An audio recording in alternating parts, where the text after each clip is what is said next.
नमस्कार। आज के पीरियड में आप सभी स्टूडेंट का हार्दिक स्वागत है। कल अपन ने देखा है संतवाणी योगी सर्वकाल सुखदाता और अपने कोर्स में दिए गए दोनों संतवाणी यानी दोनों अभंग पूरे हुए हैं और आज हम पाठ देखने जा रहे हैं। तीसरा पाठ, उसका नाम है शाल। और ये पाठ जिन्होंने लिखा उस लेखक का नाम है राग जाधव। आज इस पाठ में लेखक का परिचय और लेखक ने इस पाठ में क्या बताया है, वो मध्यवर्ती कल्पना जो है पाठ की, वो हम सबसे पहले देखेंगे। जैसे कि मैं अभी आपको परिचय समझा देती हूँ। कवी, समीक्षक, ललित लेखक, साहित्याची जाण आणि बहुआयामी समीक्षा वृत्ती यातून त्यांची समीक्षा विकसित झाली। राग जाधव ये बहुत एक श्रेष्ठ कवि है, बहुत बड़े कवि हैं और ये कवि भी थे, समीक्षक भी थे और ललित लेखक भी थे। समीक्षक का मतलब मैं आपको समझाती हूँ। समीक्षक का मतलब होता है परीक्षण आणि मूल्यमापन करणारे लेखक। तो ये जो लेखक है वो कोई भी साहित्य हो, यानी साहित्य के बहुत प्रकार हैं। आपके पाठ में, आपके किताब में एक पाठ भी दिया है साहित्याचे रंग। तो लेकिन इस साल में ये पाठ अभ्यासक्रम से कम किया गया है। तो साहित्य यानी साहित्य के अनेक प्रकार हैं, जैसे कि कथा लिखने वाले कथाकार, कविता लिखने वाले कवि, कादंबरी लिखने वाले कादंबरीकार, नाटक लिखनारे जो है वो नाटककार, चरित्रात्मक लेखन जो करते हैं वो चरित्रात्मक लेखन करणारे और आत्मचरित्र। इस प्रकार साहित्य के अनेक प्रकार हैं। तो साहित्याची जाण असणे यानी ये सभी को हम साहित्य ही कहते हैं। इस लेखक ने जो समीक्षा की है साहित्य की, तो कि साहित्य किस प्रकार होना चाहिए, साहित्य कैसे लिखना चाहिए, साहित्य लिखते समय कौन कौन से संदर्भ आना चाहिए, इस प्रकार साहित्य की जाणीव असणे असा त्याचा अर्थ आहे। आणि बहुआयामी समीक्षा वृत्ती, बहुआयामी मतलब सर्व बाजूनी, सर्वांग बाजूनी साहित्य हे कसे असायला पाहिजे अशा प्रकारची वृत्ती, अशा प्रकारचा त्यांचा स्वभाव होता। आणि म्हणून कोणत्याही साहित्याची चिकित्सकपणे ते साहित्याचं समीक्षा करीत असत आणि अशाच प्रकारे त्यांची समीक्षा विकसित झाली आणि समीक्षक लेखक म्हणून त्यांची प्रगती झाली आहे। व्यापक वाङ्मयीन दृष्टिकोन, व्यापक म्हणजे विस्तृत, वाङ्मयीन दृष्टिकोन, वाङ्मयीन म्हणजे साहित्य। वाङ्मय हा शब्द आला तर आपण बुचकळ्यात न पडता वाङ्मय म्हणजे साहित्य असा आपण अर्थ समजायचा। तर साहित्यिक दृष्टिकोन कसा असायला पाहिजे आणि चिंतनात्मकता ही त्यांच्या समीक्षेची वैशिष्ट्ये आहे। तर साहित्य कसे असायला पाहिजे आणि चिंतन करणे, कोणत्याही साहित्य कसं असेल किंवा त्या साहित्यामध्ये कोणत्या त्रुटी आहेत किंवा कसं असावं याबद्दल अतिशय चिंतन करून ते साहित्याची निर्मिती करीत असत। तर अशा प्रकारे त्यांच्या समीक्षेची वैशिष्ट्ये आहेत। त्यांच्या समीक्षाविषयक लेखनाची 30हून अधिक पुस्तके आहेत। तर अशा प्रकारे साहित्याची निर्मिती कशी असायला पाहिजे, साहित्यामध्ये कोणकोणते संदर्भ असायला पाहिजे या विषयावर त्यांनी 30हून अधिक पुस्तकं लिहिलेली आहेत। जसे की साहित्य आणि सामाजिक संदर्भ आनंदाचा डोह, निळी पहाट, आधुनिक मराठी कवयित्रीची कविता, साठोत्तरी मराठी कविता व कवी, आगळीवेगळी नाटकं ही समीक्षात्मक त्यांची पुस्तके आहेत. वियोग ब्रह्म, मावळतीच्या कविता हे कविता संग्रह इत्यादी लेखन प्रसिद्ध आहे. 1970 ते 1990 या काळात ते विश्वकोशाच्या संपादनात सहभागी होते. तर अशा प्रकारे विश्वकोश याने आपण कोश म्हणजे डिक्शनरी, तर डिक्शनरी पण तयार करीत असताना अनेक लोकांची एक समिती असते आणि त्या समितीमध्ये संपादनाचं कार्य राग जाधव या लेखकांनी केलेलं आहे. तर अशा प्रकारे आपण लेखकाचा परिचय बघितलेला आहे. आता बघूया आपण की लेखकाने हा जो शाल पाठ लिहिलेला आहे, हा पाठ का लिहिला आणि त्याच्यामध्ये कोणकोणते संदर्भ त्यांनी सांगितलेले आहेत हे या ठिकाणी ते सांगतात. शालीभोवती असलेल्या लेखकाच्या आठवणी या पाठातून व्यक्त झालेल्या आहेत. या पाठामध्ये त्यांनी आपल्या पाठाचंच नाव शाल दिलेलं आहे. शालीभोवती, या शाल म्हणजे कोणती वस्तू? शाल ही आपण अंगावर ओढण्याचं एक वस्त्र आहे. जसं की थंडीच्या दिवसामध्ये आपण शाल अंगावर घेतो, म्हणजे काय होत असते की थंडीपासून आपलं संरक्षण होत असते. आणि शाल नावाचा एक वृक्ष पण आहे बरं का, पण या ठिकाणी वृक्षाचा संदर्भ नसून फक्त अंगाभोवती गुंडाळलेली वस्त्र असाच याचा अर्थ आहे.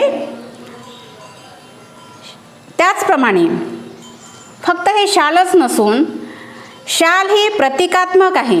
म्हणजे शाल ही सन्मानाचं एक प्रतीक आहे. समाजामध्ये जेव्हा एखाद्या व्यक्तीचा सन्मान केला जातो, आदर केला जातो, त्यांना एखाद्या कार्यक्रमामध्ये अतिशय सन्मानाने बोलावले जाते, तेव्हा त्यांचा सन्मान शाल आणि श्रीफळ देऊन केला जात असते. तर हे एक सन्मानाचं प्रतीक आहे. शालीमुळे येणारा शालीनतेचा संदर्भ अंतर्मुख करणार आहे. या पाठामध्ये लेखकाचा असाच सत्कार झाला आणि त्यांना शाल मिळाली. ते शाल मिळाली तेव्हा लेखक म्हणतात की शालीमुळे जो आपल्याला शाल मिळाल्यानंतर आपण अंतर्मुख होत असतो. अंतर्मुख म्हणजे फक्त शाल ओढणे किंवा शाल मिळणे आणि मिळाली म्हणून कुठेही ठेवून देणे एवढंच शालीचं महत्त्व नसते. तर ज्या व्यक्तीला शाल मिळत असते त्याला अतिशय आनंद होत असतो, परंतु आनंद व्यक्त करूनही भागत नाही. तर ती शाल मिळाली, कोणत्या कारणाने मिळाली? प्रत्येकाला शाल आणि श्रीफळ देऊन त्यांचा सन्मान केला जात नाही. समाजामध्ये काहीच असे व्यक्ती असतात, काहीच असे लोक असतात की समाजात त्यांचा आदर केला जातो आणि त्यांना मानासन्मानाने शाल आणि श्रीफळ दिलं जाते. तेव्हा शाल आपल्याला मिळालेली आहे, ज्या कारणाने आपल्याला मिळाली असेल तर खरोखरच आपण या पात्रतेचं आहो का, हे आपल्या अंतःकरणाला, आपल्या मनाला विचारणारं किंवा असं अंतर्मुख करणारं हा प्रसंग असतो. पाठातील औदार्याचे उदाहरण हे माणसाची संवेदनशीलता जपणारे आहे. या पाठामध्ये लेखकाला आलेला जो अनुभव लेखक व्यक्त करतात, अनेक म्हणजे जे काही अनुभव आले ते अनुभव औदार्य का मतलब होता है दानी. तर हे उदाहरण बघून माणसामध्ये एक संवेदनशीलता असली पाहिजे. संवेदनशीलता का मतलब होता है भावना, अपने मन की जो भावना है. जैसे कि हमारे मन में बहुत सारी भावनाएं आते हैं. जैसे हम रास्ते से चलते हैं और किसी का एक्सीडेंट हुआ, तो कुछ लोग ऐसे होते हैं भावनी कि वो तत्काल उनके पास चले जाते हैं, उनको उठाते हैं, पूछते हैं, पानी पिलाते हैं और दवाखाना भी लेके जाते हैं. लेकिन ऐसे कुछ लोग होते हैं कि सीधे वो चले जाते हैं. तो इसी प्रकार किसी के सुख दुख में शामिल होना, दुख में दुख व्यक्त करना, सुख में आनंदित होना, तो यह है भावनिकता। तो इस पाठ में लेखक का जो अनुभव आया और वो औदार्य का एक उदाहरण उन्होंने दिया है। तो इस उदाहरण से मनुष्य में संवेदनशीलता होनी चाहिए, ये इस पाठ में हमें बताया गया है। वस्तूच्या संदर्भातील आठवणीचे मोल महत्त्वाचे असते।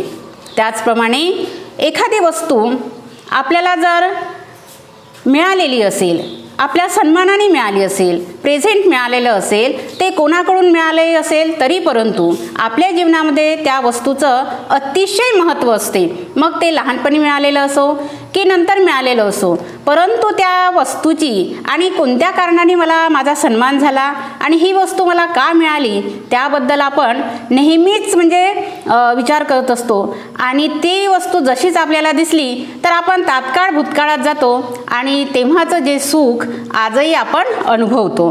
तर अशा प्रकारे मानवाच्या भावना ह्या निर्जीव वस्तू पाहून देखील अतिशय तरल होत असतात, ताज्या होत असतात। वस्तूशी निगडीत कोणतीही आठवण असो अथवा प्रसंग असो, म्हणजे कोणताही प्रसंग असो, सुखाचा प्रसंग असो या दुःखाचा प्रसंग असो, परंतु त्यामध्ये मानवी संदर्भ हे अतिशय महत्त्वाचे ठरतात। तर अशा प्रकारे या पाठामध्ये लेखकांनी मध्यवर्ती कल्पना सांगितलेली आहे आणि या पाठात त्यांनी काय लिहिलेलं आहे ते सांगितलं आहे। बच्चों, आगे देखो बच्चों, हमने परिचय और मध्यवर्ती कल्पना स्पष्ट की है। आगे हम पाठ समझ लेते हैं। अगर आपको मध्यवर्ती कल्पना पूरी तरह से समझ में आई होगी तो पाठ समझने में बहुत आसानी जाती है। तो हम पाठ देखते हैं। एकदा मी पु ल देशपांडे यांच्याकडे काही एक निमित्ताने गेलो होतो। काम झाल्यावर मी निघण्याच्या बेतात होतो तेवढ्या सुनीताबाईंनी मला थांबवले व विचारले, तुम्हाला शाल दिली तर चालेल काय? देखो बच्चों, इस पाठ में और इस पाठ में ही नहीं तो कोई भी पाठ हो, आपको खुद के भी थोड़े नोट्स निकालना चाहिए। जैसे कि पाठ में जो भी शब्दार्थ आते हैं वो शब्दार्थ लिखना चाहिए और पाठ में जो व्यक्ति रेखा होती है, यानी कौन कौन से व्यक्ति किस कारण से इस पाठ में आए हैं, उनका क्या संदर्भ है, इस प्रकार व्यक्ति रेखा भी अपने कॉपी में लिखकर रखना चाहिए। ऐसा क्यों करना चाहिए? क्योंकि पहले प्रश्न पत्रिका का जो स्वरूप था वैसा स्वरूप अभी नहीं रहा है, बहुत सारा चेंज हुआ है। और अभी पहले के प्रश्न पत्रिका में बहुत बड़े बड़े प्रश्न आते थे, यानी प्रश्न का उत्तर सविस्तर रूप से लिखना पड़ता था, लेकिन अभी वैसा नहीं है। पहले जो सविस्तर रूप से लिखना था तो जैसा भी प्रश्न का उत्तर है वो अगर हम याद करते हैं, जैसे घोकन पट्टी, तो वैसे के वैसे अगर लिखते तो आपको नंबर्स मिलता था। या चीटिंग भी करने वाले बहुत सारे बच्चे होते थे, तो वैसे के वैसे अगर चीटिंग से भी लिखते तो भी होता था। लेकिन अभी जो प्रश्न स्वरूप है, प्रश्न पत्रिका का अभी जो स्वरूप है वो बिल्कुल चेंज हुआ है। अभी ये दोनों में ना घोकन पट्टी कर सकते हैं बच्चे और ना किसी की चीटिंग कर सकते हैं। जब तक बच्चों को पैसेज पढ़कर प्रश्न का उत्तर नहीं आता तब तक सही प्रश्न का उत्तर आप नहीं लिख सकते। बाजू के बच्चों का अगर लिखेंगे तो हो सकता है उनको भी समझ में नहीं आया और उन्होंने भी अगर गलत लिखा और आप भी उसका देखकर अगर लिखते हैं तो आपका प्रश्न का उत्तर भी गलत होगा। इसीलिए कुछ जो प्रश्न यानी पढ़ाई करने की जो सिस्टम है, पद्धति है, वो भी हमें प्रश्न पत्रिका के स्वरूप के साथ साथ बदलने की अभी ज़रूरत है। तो बच्चों, ये जो पाठ पढ़ने के बाद कोई भी पाठ हो तो खुद के भी नोट्स निकालना चाहिए। पाठ समझा देने के बाद छोटे छोटे प्रश्न भी तैयार करना चाहिए। और पाठ में जो व्यक्ति रेखा होती है व्यक्ति रेखा, यानी जैसे कि इस पाठ में कौन कौन से व्यक्ति आए हैं और कौन से संदर्भ में आए हैं, ये अपने अपने तरीके से लिख कर रखना चाहिए। तो बच्चों देखो, ये जो पाठ है इसी प्रकार हम पढ़ेंगे या समझेंगे। तो पहले लेखक कहते हैं, एकदा मी यानी इसमें कौन, लेखक यानी राग जाधव पु ल देशपांडे यांच्याकडे काही एक निमित्ताने गेलो होतो। निमित्त यानी कारण। अब शब्द के अर्थ भी लिखते जाओ।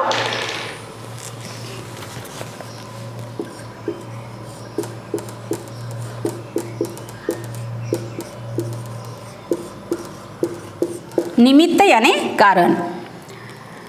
और पु ल देशपांडे ये एक व्यक्ति रेखा आई है, जैसे कि यहाँ मैं आपको लिखकर भी देती हूँ कौन कौन से व्यक्ति आए हैं। जैसे मी या ठिकानी जो सर्वनाम है वो लेखक खुद के बारे में लिखा है उन्होंने। जैसे मी ये सर्वनाम है और ये किसके बारे में आए हैं, खुद लेखक के बारे में।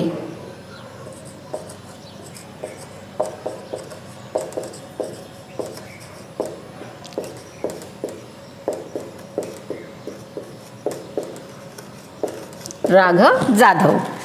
और पहले ही लाइन में दिया है पु ल देशपांडे, दूसरा नाम आया है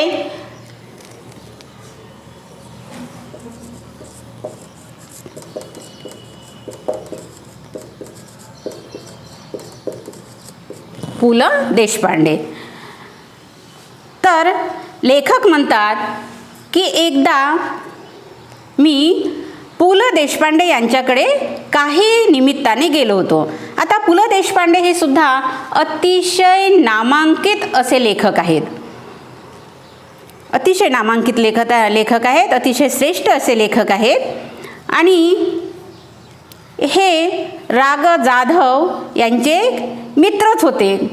साहित्यिक जे होतात ते आपल्याच बरोबरीच्या लोकांशी जाणं येणं किंवा मित्रत्व असते। त्याचप्रमाणे काही कामानिमित्त लेखक पु ल देशपांडेकडे गेले। काम झाल्यावर निघण्याच्या बेतात होतो। बेतात असणे म्हणजे तयारीत असणे।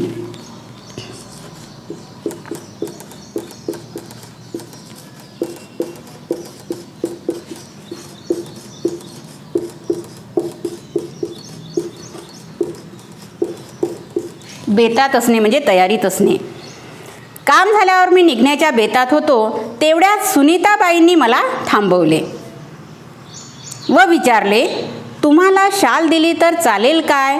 हे प्रश्न केलेला आहे त्यांनी, प्रश्नवाचक चिन्ह आहे। तुम्हाला वाक्याचे प्रकार जे आहेत त्यामध्ये प्रश्नार्थक वाक्य दिलेलं राहील, ते व्याकरणच्या क्लासमध्ये आपण बघू। सुनीताबाई, इथे तिसरा व्यक्ती रेखा आलेली आहे, सुनीताबाई।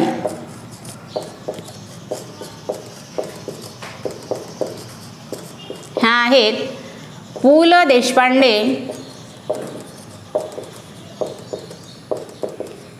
यांच्या पत्नी।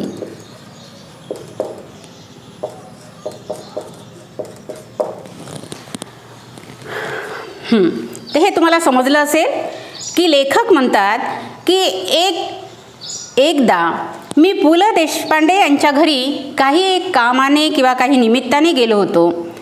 माझं काम झाल्यानंतर मी निघण्याच्या तयारीतच होतो, तेवढ्यात सुनीताबाईंनी मला थांबवले आणि म्हटलं की तुम्हाला शाल दिली तर चालेल काय? म्हणजे तुम्हाला जर आम्ही शाल दिली तर तुम्हाला चालेल का, म्हणजे ठीक राहील का? मी एका पायावर हो म्हटले। एका पायावर हो म्हणजे लगेच, एका पायावर हो म्हणणे याचा अर्थ आहे लगेच त्यांनी म्हटलं। पु ल व सुनीताबाई यांनी मला शाल द्यावी हा मला मोठा गौरव वाटला। गौरव वाटणे, मोठा अभिमान वाटणे।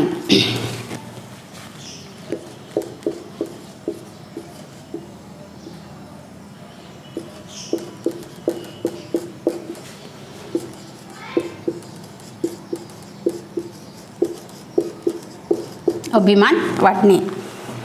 तर पु ल देशपांडे ही व्यक्ती काही लहान व्यक्ती नव्हती. ही अतिशय श्रेष्ठ आणि महान व्यक्ती होती. आणि अशा या महान आणि श्रेष्ठ व्यक्तीकडनं जर माझा शाल देऊन जर गौरव होत असेल तर याच्यासारखं माझं दुसरं भाग्य नाही. आणि हा अतिशय मोठा माझा गौरव आहे, माझा सन्मान आहे असं लेखकांना वाटलं. आणि त्यांनी एका पायावर म्हणजे लगेच त्यांनी उत्तर दिले की बिलकुल मला चालेल.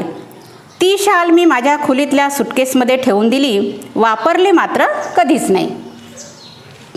तर लेखकांना खूप आनंद झाला की पु ल देशपांडेकडून त्यांचा सत्कार केला गेला आणि शाल त्यांना प्रेझेंट दिल्या गेली. लेखक म्हणतात की इतकं महत्त्व मला त्या शॉलचं वाटत होतं की ती शाल मी सुटकेसमध्ये ठेवून दिली आणि मी अनेक दिवस मी त्या शालला वापरलं नाही. कारण एखादी गोष्ट आपल्याला प्रेझेंट म्हणून मिळाले असते, गौरवाने मिळालं असते, आपला सन्मान केला जातो, अशा वस्तू आपण फार काळजीने वापरतो. असं नाही की ती शाल त्यांना वापरायचीच नव्हती, परंतु फार महत्त्वाच्या वेळेस किंवा महत्त्वाच्याच प्रसंगी आपण ती शालचा उपयोग करायचा असं ठरवून लेखकांनी ती शाल आपल्या सुटकेसमध्ये ठेवून दिली होती. पुढे वाईला विश्वकोशाचा अध्यक्ष म्हणून मी गेलो. कुछ दिन के बाद, काही दिवसानंतर लेखकाचा विश्वकोशाचा अध्यक्ष म्हणून नेमणूक झाली आणि ते वाईला अध्यक्ष पद घोषवण्याकरता ते त्या ठिकाणी गेले. तिथे गेल्यानंतर काय प्रसंग घडला, कोणती घटना घडली हे त्यांनी सांगितलेलं आहे.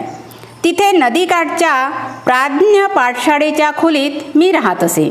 एका शाळेच्या खोलीमध्ये त्यांना त्यांची राहण्याची व्यवस्था केली गेली होती.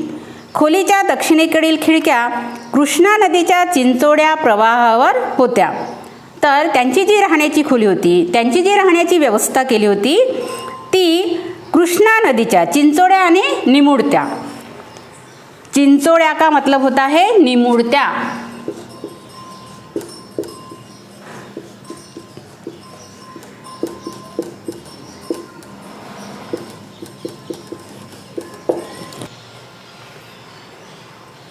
हां, तर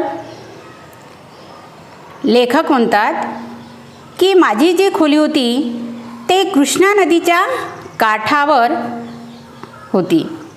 थंडीच्या दिवसात एक बाई माझ्या खिडकीखालील घाटाच्या छोट्या तटावर तिचे छोटे